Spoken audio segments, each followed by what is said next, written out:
करोड़ों घमंडी राजा पैदा हुए इस धरती पर। कथा भी सुनते जाएं और अपने जीवन की व्यथा को कथा के माध्यम से मिटाने का प्रयास भी करते जाएं, वो भी सीख जाएं। ये धरती माँ मकान से, वृक्ष से, लोगों के वजन से नहीं कष्टित होती हैं, दुखी नहीं होती हैं। इनको दुख कब होता है? जब कोई पापात्मा जन्म ले लेता है, अधार्मिक वृत्ति वाला जब जन्म ले लेता है तो उसके भार से धरती माँ को कष्ट होता है। जानते हो, अब आप देख ले, खुद देखें, जो अन्न की कमी हो रही है, फल कम लग रहे हैं वृक्षों में, क्यों? पाप बढ़ता जा रहा है। और कहिए महाराज जल्दी से क्यों नहीं पाप बढ़ पा रहा है? जैसे ये आयोजन हो रहे हैं ना, कथा हो जा रही है, यज्ञ हो जा रहे हैं, इनके द्वारा धरती माता को पुनः पोषण तत्व मिल जाते हैं, ऊर्जावान हो जाती है। ध्यान दें,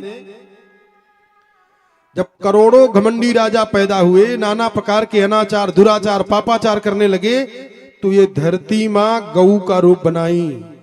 कथा कितनी दिव्य है, इसका अगर विवेक पूर्वक समझ करके आप अर्थ लेंगे तो आपके जीवन की सारी समस्या ही नष्ट हो जाएगी। गऊ का रूप बनाई है और गऊ का रूप बना करके देवताओं के पास गई हैं। ध्यान दें, श्लोक बोल दे रहा हूं। भूमिर्दृप्त नृपव्याजैर्दैत्यानि कशतायुतैः। करोड़ों घमंडी राजा, अनाचारी, दुराचारी, पापाचारी पैदा हुए। आक्रांता भूरि भारेण ब्रह्मांडम शरणम ययौ।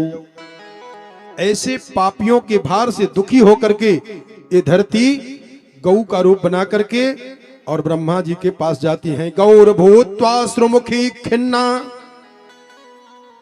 थोड़ा समझ लें, सावधान हो जाएं, बड़े प्रेमी श्रोता हो आप सब। गौ का रूप बनाती हैं और गौ के रूप के द्वारा ये ब्रह्मा जी के पास जाती हैं। और हमारे आपके जीवन में अगर परेशानी आ जाए, विपत्ति आ जाए, कोई बड़ी मुश्किल बढ़ जाए तो क्या करें? यही गौ माता ब्रह्मा जी के पास पहुंचती हैं। कथा सुन लो, जान जाओ, तो हमारे आपके जीवन में भी जब आ जाते गौ बन करके ब्रह्मा जी के पास निवेदन कर देंगे। नहीं, पता ही नहीं है। फिर कहा गौर भूत्वा श्रुमुखी खिन्ना क्रंदंती करुणम विभो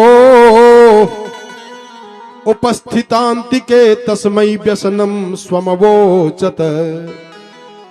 ब्रह्मा जी से गौ माता कहती हैं, महाराज यदि आप थोड़े ही समय में हमारे ऊपर के भार को नहीं मिटाए तो मैं रसातल में चली जाऊंगी।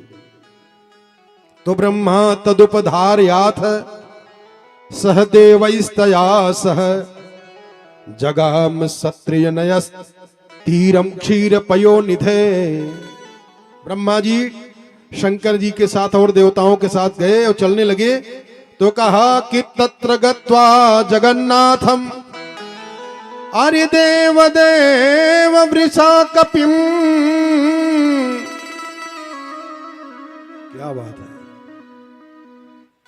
समस्त देवताओं के साथ जब ब्रह्मा जी चलते हैं तो किसी ने बताया कि भगवान क्षीर सागर में मिलेंगे, किसी ने कहा कि भगवान बैकुंठ में मिलेंगे, किसी ने कहा गोलोक धाम में मिलेंगे। तो भगवान शंकर जी से लोगों ने पूछा, बाबा आप भी कुछ पता बताएंगे? तो बाबा भोलेनाथ ने कहा कि हमारी समझ से तो भगवान यहीं मिल सकते हैं। कहा कैसे मिलेंगे? तो बाबा ने बताया। कौन? महादेव ने अपना अनुभव बताया। कब?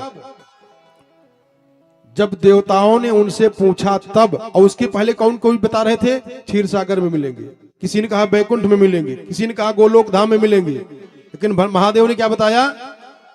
कहा हरि व्यापक सर्वत्र समाना। हरि व्यापक सर्वत्र समाना।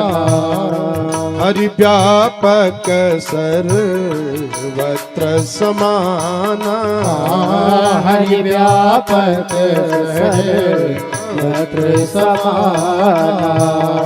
प्रेम ते प्रगट होई मैं जाना। प्रेम ते प्रगट होई मैं जाना।